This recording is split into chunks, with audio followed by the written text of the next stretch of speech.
Hello everyone, today video is about to compare different types of diapers brand available in Germany. So we have Baby Love from DM, Baby Dream from Rossmann, Kunibu from Kaufland, and Lupilu from Lidl, Lilywood, Pampers, and the brand named Rascals, and there are plenty of more. But I have tried them all, and my honest review is the absorbent capacity of almost all of them is same. So the important thing that we need to focus is the structure of the diapers. इनका बस structure different है, बाकी capacity सबकी तकरीबन एक जैसी है. So the thing I noticed in the Baby Dream from Rossmann is that the sticky part of the diaper is quite big. So if your baby has just switched to size 3, for example, the size 3 is from 5 to 9 kg.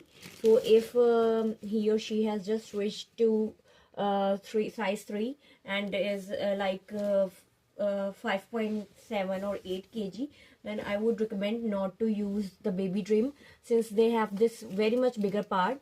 This is for bigger babies, and once you have to strap it tight, the flaps, then this part become loose. In order to tie these straps as close as much possible, so this part looks like this, and it gets leaky from here sometimes. So I would not recommend buying Baby Dream for a baby who has just shifted to another size of the diaper.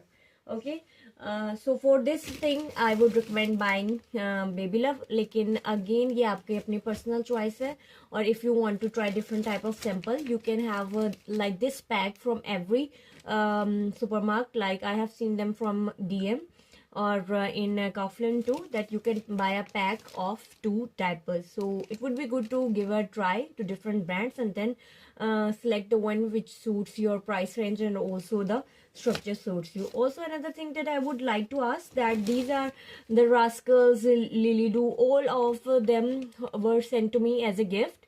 But don't pay anything for the test packet, as once I was scrolling through Facebook, I found some Lilydo page and they just sent to me that you have to pay the DHL price only and not the test packet, but it also auto subscribes you to the monthly offers, and the amount deducts from your account. So I would not recommend to go for anything which asks you to put a payment method. Okay, don't put a payment method everywhere, otherwise you will be subscribed to them. So it is a not good idea, since this is a new country with a different language. So I would definitely not put